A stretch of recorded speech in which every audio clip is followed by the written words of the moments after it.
नमस्कार। अभी हाल ही में इजराइल फिलिस्तीन का विवाद किसी तरह से शांत हुआ, लेकिन इस लड़ाई में कई देश कूद पड़े। कुछ इजराइल के साथ थे तो कुछ देश फिलिस्तीन के साथ खड़े थे। उन्हीं देशों में से एक था तुर्की।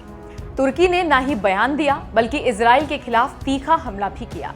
इसी बीच खबर है कि तुर्की ने एक खतरनाक ड्रोन का निर्माण किया है जिसकी ताकत और क्षमता से रूस और अमेरिका हिल गए हैं। इसका खुलासा अब जाकर हुआ है, लेकिन शक काफी पहले से था। जानकारी देते चलें कि साल 2020 में अजरबैजान और आर्मेनिया की लड़ाई चली। इस लड़ाई में भी दुनिया दो तरफ थी। इसी लड़ाई में एक बड़ी घटना घटी। हुआ यूं कि एक सैनिक रूसी T-72 टैंक के पास खड़ा था, तभी ड्रोन से दागी गई एक मिसाइल आकर उससे टकराती है। पल भर में आग और धुएं के गुब्बार आसमान को ढक लेते हैं। जब तस्वीर साफ होती है तो दिखता है कि उस जवान के दोनों पैर उखड़ गए हैं, जबकि टैंक अब आग का गोला बन गया है। कई युद्धों का रुख मोड़ चुके ड्रोन। इस युद्ध के दौरान अजरबैजान ने तुर्की और इजराइल के ड्रोन्स का भरपूर इस्तेमाल कर युद्ध का रुख ही मोड़ दिया। आर्मेनिया के ऊपर रूस का हाथ होने के बावजूद उसे हार का सामना करना पड़ा।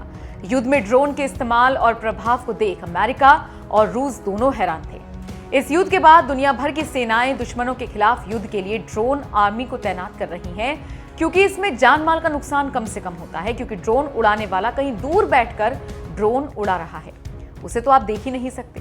अगर आप नुकसान करेंगे तो सिर्फ और सिर्फ ड्रोन का करेंगे।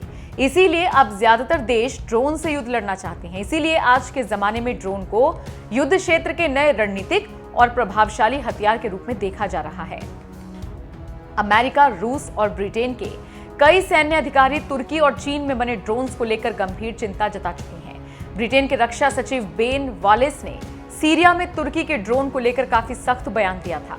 तब उन्होंने कहा था, तुर्की में बने ड्रोन वैश्विक भू राजनीतिक हालातों को बदल रही हैं। जानकारों की माने तो तकनीकी विकास और वैश्विक मुकाबले ने सस्ते विकल्प तैयार किए हैं। यही कारण है कि तुर्की को अब उसके ड्रोन के कई खरीदार मिल रही हैं। पिछले साल तुर्की ने दुनिया के सामने अपना बायरकटार TB2 सशस्त्र ड्रोन प्रदर्शित किया। अमेरिकी MQ-9 की तुलना में तुर्की का TB2 हल्के हथियारों से लैस है। इसमें 4 लेजर गाइडेड मिसाइलें लगाई जा सकती हैं।